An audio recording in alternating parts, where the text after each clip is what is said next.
bahan berbahaya begitu loh, yang artinya kewenangan BPOM tapi diambil sama NM. Nah, kalau saya lihat di sini ya, kalau sekarang pertanyaan saya, menurutmu yang dilakukan Nikita itu apakah pemerasan atau bukan? Ya, Iya. terkait dengan hal itu, terkait dengan apa yang disampaikan di media sosial oleh Nikita Mirjani itu sebelum video-video sebelum. Padahal dia sudah memviralkan loh. Harusnya kan sebelumnya. Ya, terkait Oke, biar dijawab dulu. apa namanya ungkapan-ungkapan yang dilakukan atau statement-statement ataupun review-review yang dilakukan oleh Nikita Mirjani terhadap produk-produk itu makanya aku sampaikan Kak Estri itu sekarang dari yang diduga yang di pemerasan itu sekarang bukan itu, bukan terkait pemerasan, tapi terkait dengan pahlawan bagi perempuan Kak Estri. Dia menyampaikan bahwa produk ini berbahaya, mengandung bahan berbahaya, dan sebagainya. Artinya itu niat yang bagus yang dilakukan oleh Nikita Mirjani, niat untuk menyadarkan para pengguna skincare agar tidak menggunakan skincare yang berbahaya. Jadi kembali lagi ke Estri, bahwa ini bukan tentang pemerasan, tapi tentang pahlawan. Nikita Mirjani merupakan pahlawan daripada perempuan-perempuan khususnya yang menggunakan skincare di negara ini. Seharusnya Kak Estri berterima kasih. Bang Playalam pun berterima kasih karena mempunyai istri yang memakai skincare.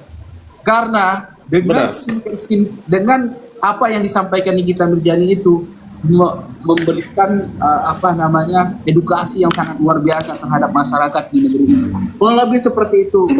Terkait dengan pemerasannya itu terkait dalam hal itu menurutku belum ada Kak Estri, belum ada pemerasannya. Yang dilakukan Nikita Mirjani merupakan review produk. Dan apakah boleh Nikita Mirjani melakukan review terhadap produk-produk itu? Ingat, selama belum ada peraturan, itu asas legalitas namanya, yang mengatur atau undang-undang yang mengatur terkait hal itu, maka boleh dilakukan. Kurang lebih seperti itu, Bang. Cukup ya Kak. Oke, Jaka, ini waktu sudah 1 jam, ini kan lewat 2 menit. Closing statement aja Jaka, langsung. Closing statement.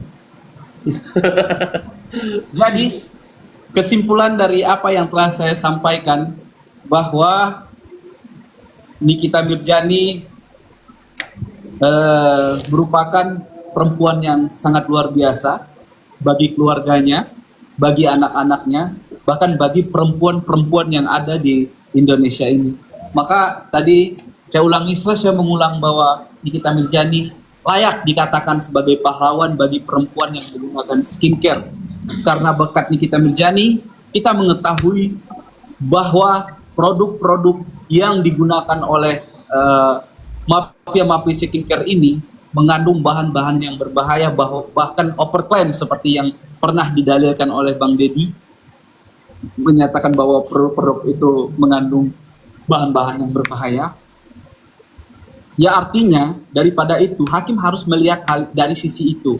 Jadi di dalam hukum itu yang perlu diketahui oleh teman-teman bukan hanya terkait dengan sesi normatif terkait apa yang disampaikan Bang Deddy dan Bang Raffi, bahwa ini pemerasan dan lain sebagainya menurut pasal 368, 369. Tapi ada sesi bahwa hukum itu ada daerah sosialnya juga. Sosial itu bagian daripada hukum, karena munculnya suatu hukum itu akibat dari pergejolakan sosial. Nah, di sini hakim harus melihat bagaimana Nikita Mirjani mencerdaskan kehidupan bangsa. Bahkan Nikita Mirjani menjalankan amanat konstitusi kita, Undang-Undang Dasar 1945, bahwa dijelaskan di situ salah satunya adalah mencerdaskan kehidupan bangsa. Nikita Mirjani telah melakukan hal itu. Artinya Nikita Mirjani lebih berkonstitusi daripada jaksa yang kemarin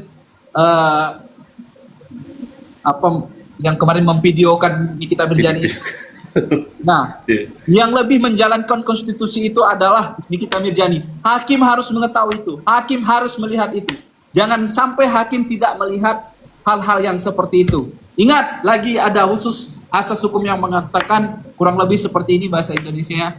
Di dalam keraguan-raguan hakim dalam memutus harus meringankan terdakwa dan terpidana. Ingat itu di dalam keraguan-raguan. Jangan hakim semau-maunya. Dan kita instruksikan kepada masyarakat, kepada pendukung Nikita Mirzani, agar kita selalu menggaungkan bahwa ini bukan pemerasan, tapi ini merupakan endorse. Saya ulangi, ini merupakan endorse. Dr. Reja Gladys minta reviewkan produknya, itu sangat jelas di dalam percakapan itu. Artinya tidak ada suatu tindak pidana di dalam hal itu. Itu yang harus dibuktikan Nikita Mirzani di dalam persidangan. Sehingga berpotensi 1000% bebas ketika Nikita Mirzani bisa membuktikan terkait bahwa itu bukan pemerasan tetapi endorse yang dilakukan Dr. Reja Gladys. Seperti itu kurang lebih closing statement kita malam. Terima kasih Jaka atas pandangan hukumnya, keren malam ini. Memang nggak diragukan lagi ya. Jakaria Irawan Sarjana Hukum. Satu lagi Bang Alam. Ya, silakan. Jadi ada Prof Markus namanya, Profesor Markus, guru besar Universitas Gadjah Mada, dia menyampaikan bahwa suara masyarakat itu di dalam sistem peradilan pidana bisa menjadi hukum hakim untuk memutus suatu perkara. Artinya teman-teman di Komal ini harus menggaungkan bahwa ini endorse, dan bahkan ketika terjadi sidang Nikita Mirzani harus melakukan demo, suarakan bahwa ini bukan merupakan sebuah pemerasan, tapi jangan sampai ada penggiringan opini bahwa ini adalah pemerasan. Itu tidak boleh. Boleh. Mantap. Salam. Thank you. Mama. Thank you. Salam Partai Iya. Pandai. Oke, saya turun dulu ya. Saya lagi ini. Siap. Jujur Siap, saya. terima kasih. Terima kasih Jaka. Oke, mantap. Terima kasih Bang Jaka. Oke, Jaka kabur. Jaka Ya. kabur takut sama gue. Oh, tidak bisa. Kabur. tidak bisa. Ya. Bisa. Dia sekarang sudah Oke, jadi oke, status nanti istimewa. ya. Oke. Ya. Ada waktunya kalau ingin perdebatan nanti ya kepada saudara Lain Dedi. sesi Mungkin ya. Dedi ingin berdebat dengan Bang Ceces nggak jadi masalah, atau Ya, dengan nggak saya apa-apa. nggak jadi masalah. Intinya, Iya. intinya Jaka kalau setup gue naik pasti dia langsung kabur. Kenapa ya? Takut ya? Enggak, karena ini Ya, sesi karena Jaka podcast, sudah dia- bukan sesi ya, perdebatan. sudah. Ya. Sudah di tempat yang elit, Dedi. Jadi dia punya kursi sendiri di Nikita Mirzani ini, khususnya room Nikita Mirzani ya. Dia sudah bukan orang abal-abal lagi. Jadi tidak bisa sekarang untuk berdebat-debat seperti apa ya, receh-receh gitu sama Jaka ya. Karena dia sudah di sini Iya. sudah dikasih tempat begitu ya. Dia seorang bintang masalahnya, jadi nggak bisa untuk berdebat dengan yang Nggak bisa lagi. receh gitu deh. Kecuali Baca kemarin ya, temanya. kecuali kemarin dia masih bisa. Sekarang kan temanya dilihat Tapi- dong, 1 jam bersama Jaka. Ya kalau lewat 1 jam datangnya ya udah bye bye gitu kan. Oke, kita tulis dulu nih kita pahlawan ya. Yes. Niki berjasa untuk negara.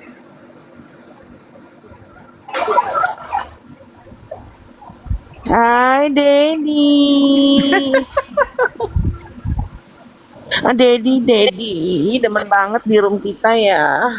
Gua tanya Dedi dulu. Betah dia. Dia Ded, lagi menggali ilmu dia. Bagaimana tanggapan kawan-kawan terhadap Jaka? Bagaimana tadi? ya buat aku ya very good ya, very good. Saya angkat tangan jempol 2 ya. Ya. Nah, sekarang Nah, tanya coba Dedi ditanya dulu gimana tanggapan nama Dedi gimana? Tanggapan Dedi gimana? Dedi gimana? Oke. Nah, sebentar ya, jangan dipotong dulu. Jadi gue terus terang, gue justru mau nambahin Bang Jaka ini. Gue tambahin malah. Ya, artinya banyak yang setuju, tapi gue mau nambahin, ada yang lupa, ada satu. Jadi, bukan hanya Nikita Mirzani bisa membuktikan adanya endorse saja. Ada satu lagi sebenarnya. Yaitu apa? Yaitu si Reza Gladys, dia mengakui bahwa dia memang menyerahkan uang itu secara sukarela. Nah, dengan ada itu juga bisa bebas. Jadi bukan hanya ada endorse saja gitu. Nah, itu justru gua nambahin nih Bang Jaka ini. Benar yang disampaikan dia. Angin apa nih, Benar, Jaka? cuma Ini ada angin apa nah, ya, Dedi? cuma kan Tunggu. enggak, Iya, sebentar. Ded, sehat kah, Ded? Sehat kan? Dedi udah kena santet makanya Seben- berubah. Dedi. Nah, Jadi gini, kayaknya bisa gue ini sama Bang Gitu, Jaka Ded. ini Lu yakin ngomong enggak, kayak gitu? gue sama Bang Jaka. Lu sehat. Bang, abang boleh tanya Bang Jaka, bang panggil dia lagi. Dari awal kami bahas kasus ini, narasi kami itu 2, dia lupa 1, padahal dia juga pernah ngomong. Bukan hanya, bukan hanya endorse Dedi. saja, Bang.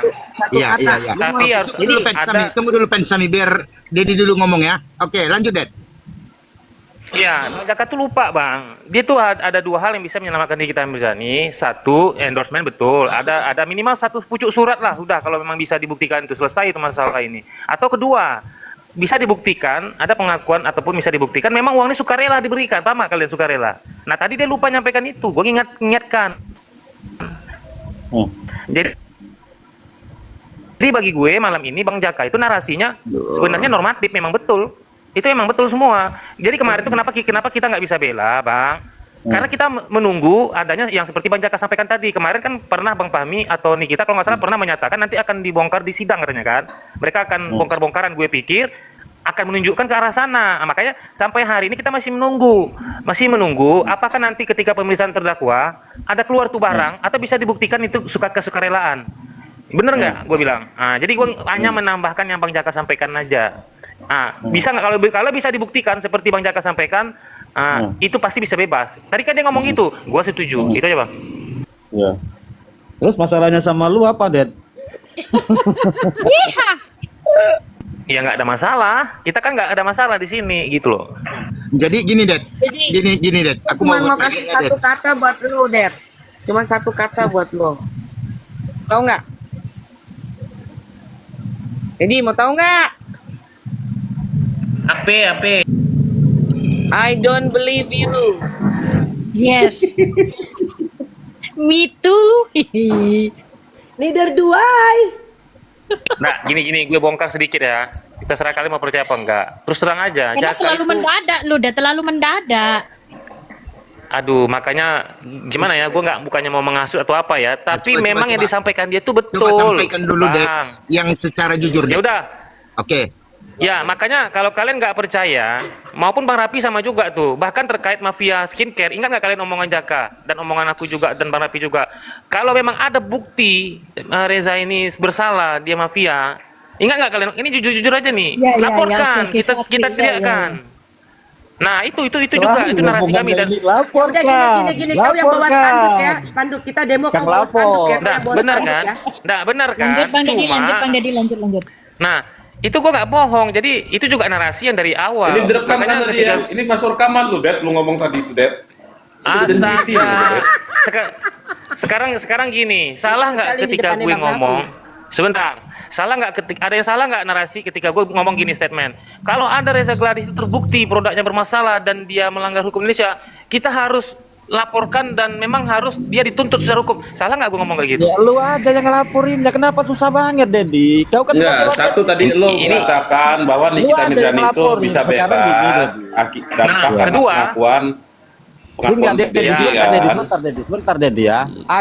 Kami mewakilkannya kepada kau. Tolong kau laporkan Reza Gladys. Oke, Ya? aku jawab itu. Nah, aku jawab itu. Makanya sekarang kan kita nunggu buktinya ada nggak. Kalau ada kita laporkan. Itu juga pernah kita sampaikan. Kemudian terkait Nikita Mirzani tadi, Bang Jaka itu betul Terbukti sekali. atau tidaknya, Kalau Dedi, ada aja itu bukan surat urusan entah kau. apa gitu yang bisa membuktikan ini cuma endorse. Sebentar, Dedi. Selesai masalah ini. Terbukti atau tidaknya ada itu nanti, itu urusan hakim. Yang penting kau laporkan dulu aja Reza. Itu. Bagaimana? Ya kan itu udah dibilang tadi. Itu kan harus ada bukti. Jelas nggak? Kan Ya, harus ada buktinya bukti. sudah ada. Sampai detik ini kita menunggu. Buktinya sudah ada. Buktinya sudah ada. Ya kenapa Buktinya nggak satu dilaporkan adalah kalau emang ada? dari BPOM ya, yang mengatakan temuan BPOM. Berarti temuan itu berkaitan dengan produk deh. Gitu. Jadi belum pernah namanya Iya, BPOM kenapa nggak dilaporkan? Sudah lagi, Betul. itu mungkin sekarang lagi diperiksa, ya kan, mungkin lagi proses. Kita kan nggak Nah, tahu deh, itu karena dia. BPOM itu nggak mungkin tinggal diam. Karena Sekarang dia sudah gini, Bang. menayangkan juga pasal-pasalnya, pidananya berapa tahun, ya kan, dendanya berapa miliar, itu kan ada tuh di slide-nya, ancaman hukumannya. Jadi gini Bang, aku jelasin ya. Bang Sembiring tuh pernah datang juga ke Komal. Dia bilang gini ya. Dia masih melihat kami ini objektif. Dia nggak melihat kami ini pendukung Reza. Dia bilang kalian masih objektif. subjektif ya. Kalau ibaratnya kalau salah ya salah, benar ya benar. Nah sampai detik ini dia ngomong itu bang, kalau kalian merekam gue nggak tahu lah ya, tapi dia pernah ngomong kayak gitu. Dalam hati gue berarti dia nggak memandang kami ini pendukungnya Reza. Bagus kalau gitu. Nah sekarang kita lihat kembali ke kasus. Bisa nggak kita buktikan produk Reza misalnya itu bermasalah dan itu bisa dilaporkan? Kalau ada jalankan. Kemarin soal overclaim 4 orang, ingat nggak kalian? Pernah nggak kalian dengar kami bilang begini? Kami mendukung orang itu melaporkannya, tapi buktinya harus benar. Kan pernah nggak kalian dengar kami ngomong itu di Komalot sama Bang Jaka? Tapi kalau misalnya buktinya yang kalian bawa itu dia rusaknya mukanya 2023, tapi buktinya dia baru beli barangnya 2024, tentu kita kritik. Kenapa? Dad, Karena kita diskusi dalam gitu loh. Dan kita diskusi tentang kekayaannya yuk. Dan DRG itu kan pada 2014 itu kan dia buka DRG itu kan membuka klinik kedokteran umum. Pada tahun 2015 dia mempunyai modal 60 juta, 30 juta dia membeli laser ya untuk treatment, 30 juta dia membeli tempat bed tidur atau segala macam, ya kan. Nah, dia merintis pada tahun 2018 atau 2019 dia membuka cabang lagi satu. Pada tahun 2019 sampai 2023 kita terkena lockdown di mana di situ banyak orang di PHK, banyak di situ orang yang pusing dengan nggak bisa keluar, ya kan, tidak boleh keluar, instruksi dari presiden, ya kan, udah begitu ada lagi perintah dari, udah begitu lagi ekonomi kita merosot total, orang tidak memikirkan lagi untuk pembelian skincare segala macam, tapi mempertahankan dengan menggunakan uang yang ada, bahan pokok, karena gaji saja dipotong setengah. Itu banyak terjadi. Nah, pertanyaan saya, pada tahun 2004, 2024, sekarang 2025, kekayaan dia itu triliunan. Kenapa saya bisa bilang triliunan, Dek? Ya, karena si dokter, Miss yang giginya di penjara itu mengatakan bahwa tasnya aja itu puluhan miliar, ya kan? Berarti sepatunya, jamnya, ya kan, atribut-atributnya itu bahkan puluhan miliar. Belum aset-aset dia, rumahnya saja 80 miliar, berarti sekitar triliunan. Dari manakah angka itu, Dek?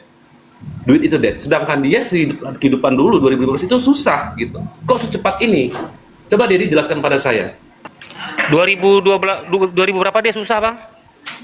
15. Kata Abang tadi? 14 15. Nah, 2014.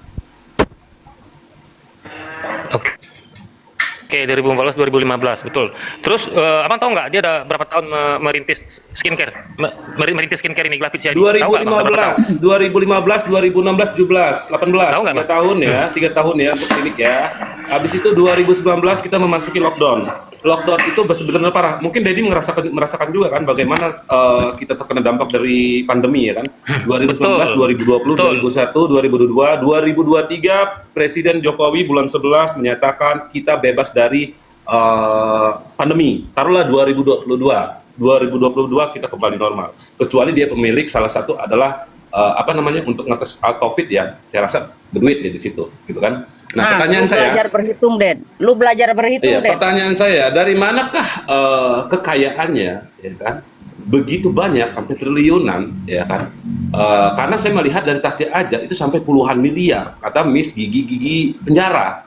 Tolong, Dek, kasih tahu saya, Dek. Karena kalau menjual produk itu jelas ada standar harga. Betul. Jadi nggak sembarang orang bisa overprice. Dokter juga harus dikritik juga tuh. Biar aja dia overprice, kalau emang dia buat itu dia rugi sendiri nanti kan gitu kan. ke dokter. Iya, jawab aja dulu. Sebentar. Jadi gini, Bang. Kan dia sudah cukup lama tuh berusaha. Kalau misalnya dia pengusaha, terus produknya laris, laku, itu potensi dia jadi kaya raya dalam waktu 5 tahun tuh kuat sekali, Bang. Abang jangan lupa, Abang jangan lupa juga. Oke, saya bertanya pada Dedi. Nggak, saya tanya dulu satu, Dedi. Berapa keuntungan dalam satu produk? Perkiraan Dedi. Betul, aku mau ngomong ke sana. Margin keuntungan yang diambil dia. Ini kalau produk ini kan non food ya, kosmetik dan expirednya lama. Dia kalau ambil di Cina, Bang, aduh, mungkin Kak Lingga atau siapa di sini yang pengusaha pasti paham tuh, kalau udah ngambil barang ke Cina, dijual ke Indonesia terus laris manis tuh untungnya bisa luar biasa, Bang. Satu biji itu per piece itu. Ya kita persentase ya. Bisa, Bang. 20% tuh bisa loh, Bang. Bahkan lebih, Bang. Dia bisa request, Bang. Dia bisa request tuh. Barang 20, iya, dia bisa barang itu harganya paling mahal berapa dia? Harga paling mahal 800.000, 1 juta ya? Ada yang juta juga, Bang. 200.000. 200.000 ya? Ya, anggaplah 20%, ya. Bang. Iya, 200.000 kan. Sekarang laku dalam per bulan berapa piece? Nah, coba abang lihat di e-commerce-nya aja dulu, nggak usah di Perkiraan. modern market. Waduh, kalau Nggak nyampe dia, ratusan ribu. kalau Nggak nyampe ratusan kalau ribu dia, kalau e-commerce. aku ada yang bilang kemarin, siapa yang bilang omsetnya satu bulan berapa miliar ya, belasan miliar atau berapa? Duh, itu penting juga kalau mau bang analisis masalah ini. Dari omsetnya Iya. per bulan itu bisa kita Masalahnya begini. analisis. Omset per bulan dia itu kalau saya hitung, saya kalkulasiin paling kenceng itu sekitar 2 atau 3 miliar. Sekarang kita ambil waktu potensi dia adalah 6 tahun atau 7 tahun atau 10 tahun. Hanya 300 miliar. Dari mana kekayaannya selanjutnya? Kalau misalnya harga tasnya saja sudah puluhan miliar, belum mobil, ya kan? Belum sepatu, belum jam tangan, ya kan? Untuk outfit dia aja, ya, mungkin outfit dia itu saat dipakai itu wow, kita nggak ngerti lagi. Belum aset. Bagaimana, Dad? Jelasin, Dad. Karena saya Nah, mengutip justru itu kalau dari Pak Yusuf Hamka, dikit, Dad. Yusuf Hamka di saat di podcast Densu dipertanyakan, ya kan? Bisa tidak kaya dengan cara cepat? Oh, tidak bisa. Saya saja begini perlu waktu 35 sampai 40 tahun, ya kan, baru saya bisa beranjak. Terus bagaimana caranya supaya kaya cepat? Ya mungkin hanya menang lotre. Itu kata Pak Yusuf Hamka di podcastnya Densu. Nah, saya pertanyakan kepada Dedi saat ini, bagaimana, Ded?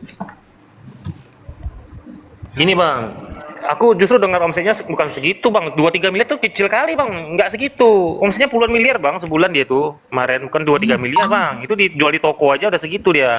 Puluhan miliar dia sebulan di siapa ini. Coba keuntungannya kita kira-kira aja lah 20% misalnya kan, 20% di luar bisnis kecantikan ya, klinik ya kan, itu juga bisnis klinik kecantikan. Nah kira-kira kalau misalnya dia kan se-Indonesia ya, dia ada e-commerce juga. Kalau misalnya kita anggap 50M aja, kalau 10% berapa tuh bang? Coba kalau 10% 50 miliar, Iya, banyak banget, susah kali gua ngitungnya. Kalau kalau lo menghitungnya dengan modal, ya mungkin bisa terjadi dari 50M, Ded. Ya, modal jangan lo hitung. Terus karyawan lo nggak Oh digaji. gini, Ya kan? kita Terus hitung omsetnya dulu, biaya-biaya tak baru kita terduga hitung margin dalam dia. perusahaan nggak lo hitung. Nah, makanya gua hanya mengambil keuntungan bersih. Ya. Taruhlah 200.000. Kata lo, kan 200.000 itu belum dipotong sama karyawan lo. Gaji karyawan, gaji untuk pengiriman segala macam. Bagaimana deh cara penghitungannya? Karena begini deh, Yusuf Hamka, lo tahu kan Pak Yusuf Hamka? Coba Orang kaya seperti apa? gini Bang Play ya. Kalau kita mengikuti prosedur hukum, kita tidak akan bakal bisa kaya raya, ya. Tapi kita harus melanggar hukum baru kita bisa kaya raya. Ya biar Dedi aja menjelaskan. Gimana deh? Coba Dedi kalkulasikan pada saya, coba hitungkan pada saya bagaimana manajemennya, berapa piece perkiraan kata Dedi dia lakunya. Karena saya di e-commerce itu saya nggak melihat sampai ratusan ribu.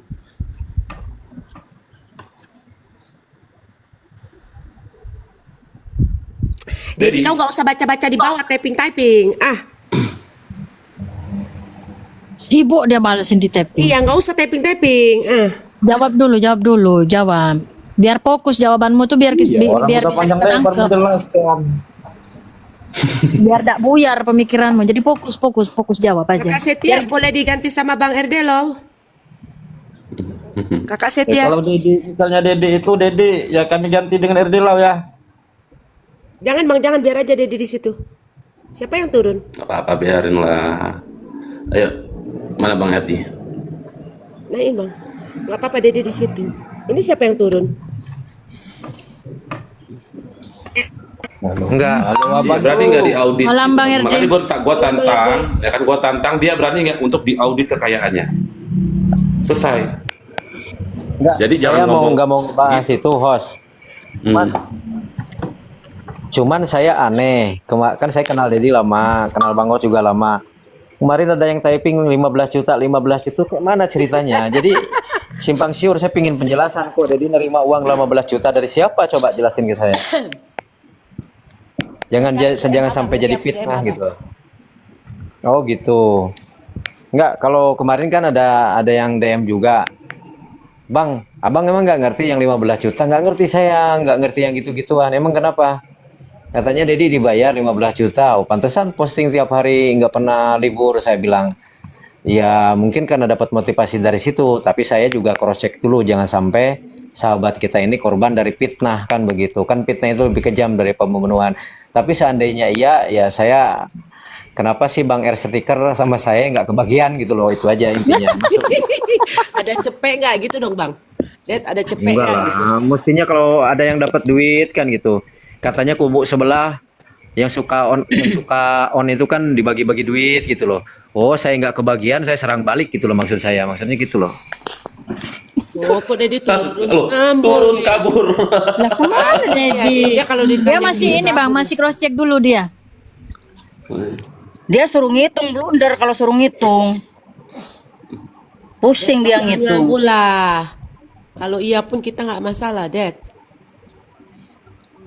Aduh, Dedi masih ada, Dedi masih ada. Mohon maaf Bang Dedi, kalau saya kan orangnya bertanya.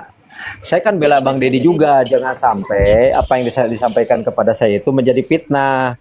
Saya nggak mau sahabat saya difitnah gitu kan. Tapi kalau nggak benar, tumben lah. Saya kan ikut juga kontribusi meramaikan TikTok ini. Harusnya kasih RD Low lah berapa buat beli rokok gitu kan. Asem banget nih mulut ini, nggak ada yang kasih kan gitu. Coba teman-teman bisa telah dia turun, apakah dia malas Dia jawab masih ada di sini, pertanyaan masih saya ada di atau sini, gimana? masih ada kayaknya Iya, mental. coba Bang Dedi naik ini. Udah aku Ini invite. enggak gini. Jadi kalau seandainya kalau saya nih, Bang, saya kalau ada yang nuduh dikasih duit, mestinya jangan ada yang bocor. Kalau saya dituduh dikasih duit, ya menurut saya nggak terlalu gede juga sih duit segitu gitu kan. Kok ini naik? Menurut saya, saya kejar orang itu sampai Ini Dedi kapanpun masih di itu bawah, kan. Bang. Saya Dedi bicara masih lantang. di bawah. Kenapa? Biarkan Menyangkut aja, kredibilitas seorang yang memang sudah terkenal di circle kita ini. RD Lau nerima suap, suruh ini segala macam kan gitu. Saya kejar orang itu kan gitu. Ini harus clear.